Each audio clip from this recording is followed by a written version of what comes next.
Welcome to First Person Defender. Real people put into realistic self-defense training scenarios. These are real scenarios.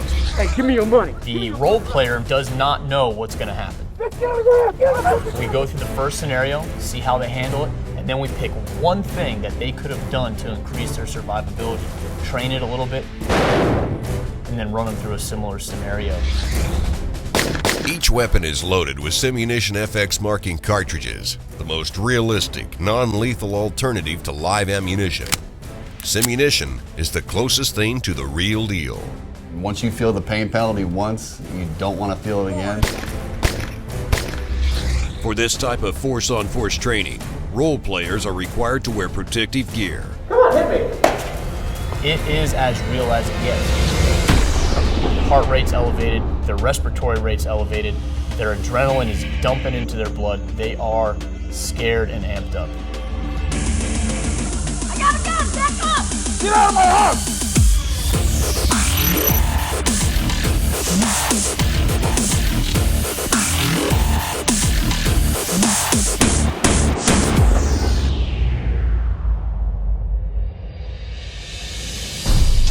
My name's Gordon Hutchinson. I got started shooting when my dad gave me a Daisy air rifle at 6 years of age. I am the senior concealed carry instructor in Louisiana. I've been teaching since 1992. I teach more people than anybody in the state of Louisiana. I've never been a real tactical instructor other than what you get in law enforcement. I carry a gun anywhere it's legal. I feel that the one day you don't have it is the day it'll come up in that entire lifetime when you do need it, so you have to be prepared.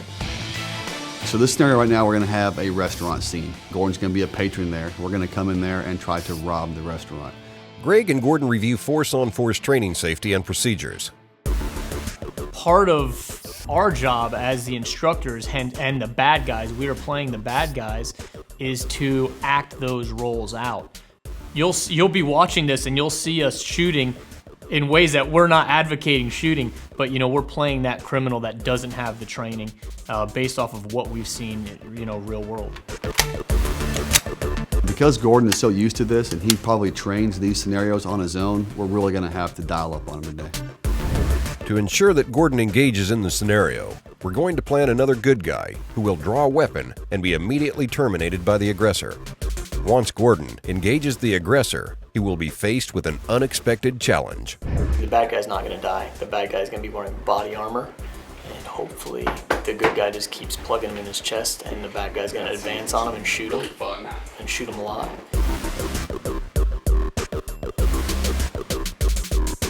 I'm really kind of curious as how Gordon's going to respond upon that initial entry of the bad guy and see how it unfolds. With everyone in place, it's time to start the scenario.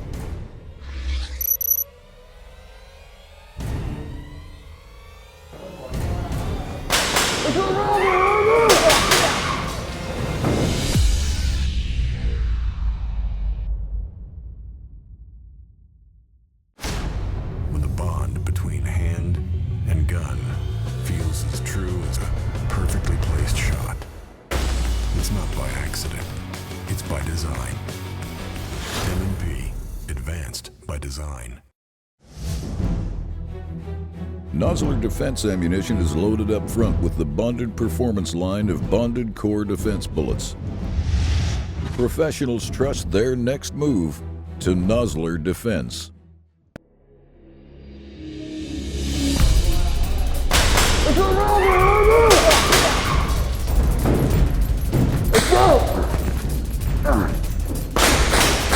He just continued to hit Destin in the chest where he was simulating wearing body armor, and it turned into a gunfight. I saw him in that gun.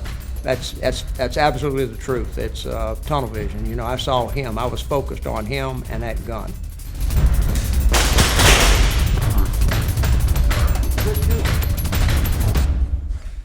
Index, index, index.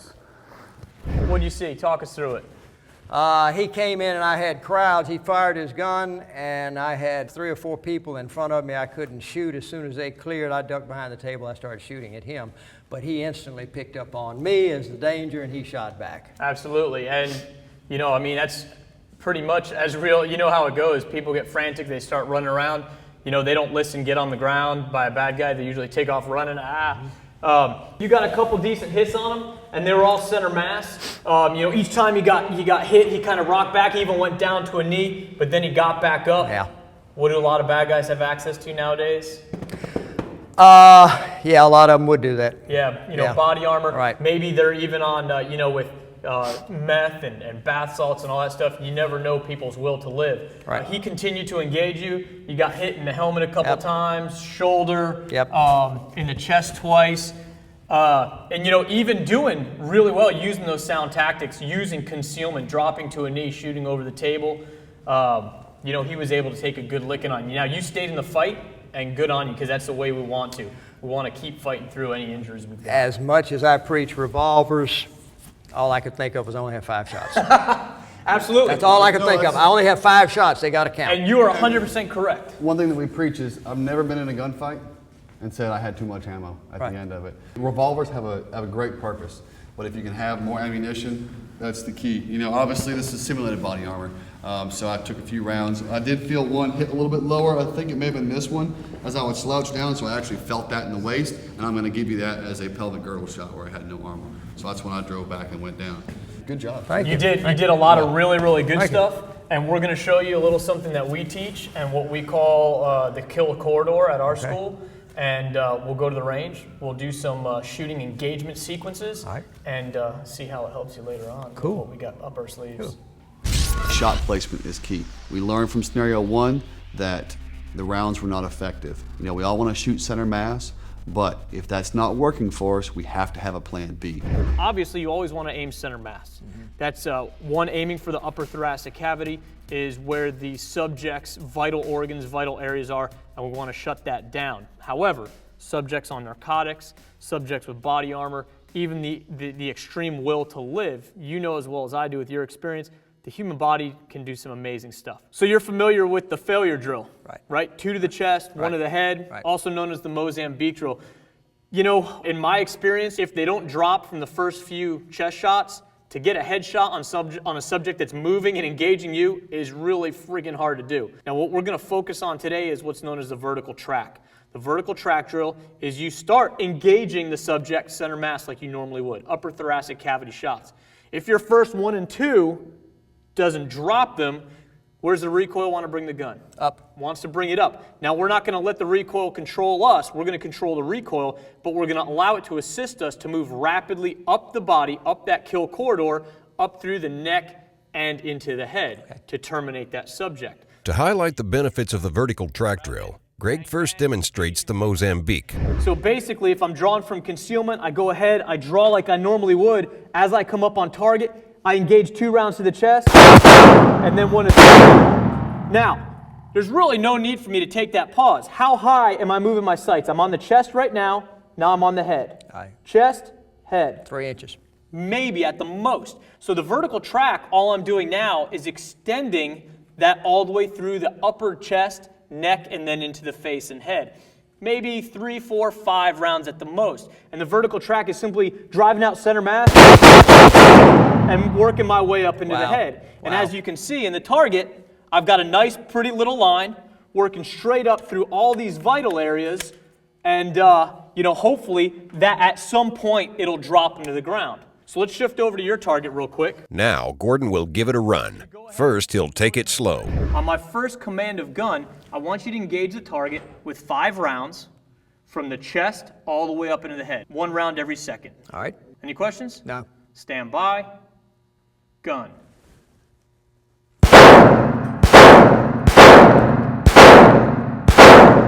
Beautiful. So you can see you got a nice little line. Now, I tell people, I don't care what it looks like from here to here. I'm not saying you got to put a bullet here, you got to pull. As long as it stays in that kill corridor, you're getting good shots on vital organs and vital areas of the body. Now, Gordon will run the drill full speed. Stand by. Gun. Beautiful. Scan. that's some of the best training I've ever seen. They taught me the lethal corridor, stack it up in case he's got body armor on or he's wired. In either case, if you hit them in the neck or in the head, they're down because it's a spine or head shot. You can see you got nice vital hits working all the way up from the upper thoracic cavity in the chest all the way up in the head.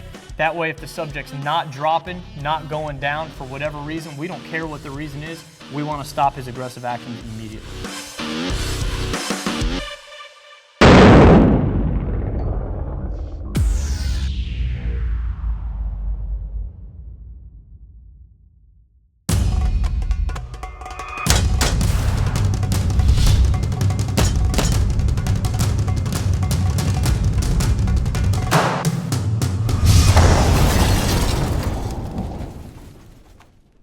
The Ruger LC380 is the perfect pairing of the award-winning LC9 pistol and the popular 380 auto cartridge. It features a dovetailed high-visibility 3-dot sight system, 7-round magazine, and finger grip extension floor plate. The Ruger LC380, another rugged, reliable firearm from Ruger.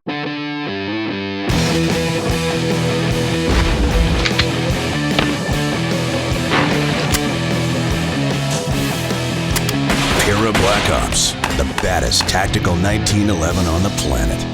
The 9mm cartridge is found around the world, but it can be confusing when choosing ammo for your self-defense pistol.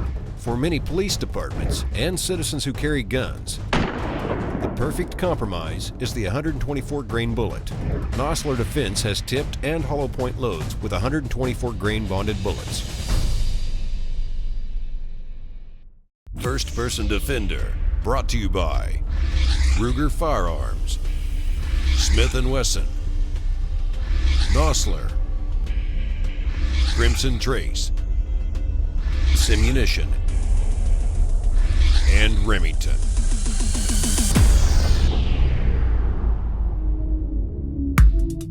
The second scenario, we just tweaked things just a little bit. I came in through the same door, same kind of loud, aggressive presence, hoping that he would key up on me. Hey, who drives the silver Prius outside? Destin walked in kind of as an irate customer, and I entered right after that.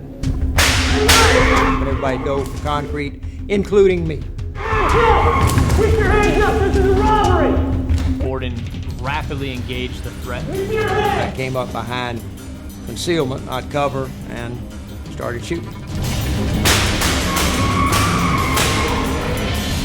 And then Gordon used his training and engaged me with that vertical track. Index, index. Well, All right. I'd suffice it to say that worked, huh? Gordon had a drastic improvement from the first scenario to the second scenario. If it ever happens to be in real life, I will remember this training. It'll stick with me.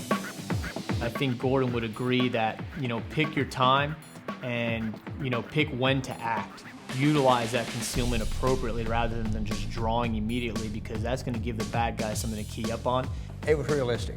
It really was. It was like being in a restaurant and it happening. It really, Even though Gordon's been instructing this for a very long time, he still walked away today saying that he learned something. If an instructor thinks he can't learn anything, he's not much of an instructor. You've got to learn every day and go to the people that know something different from you, more than you, and listen.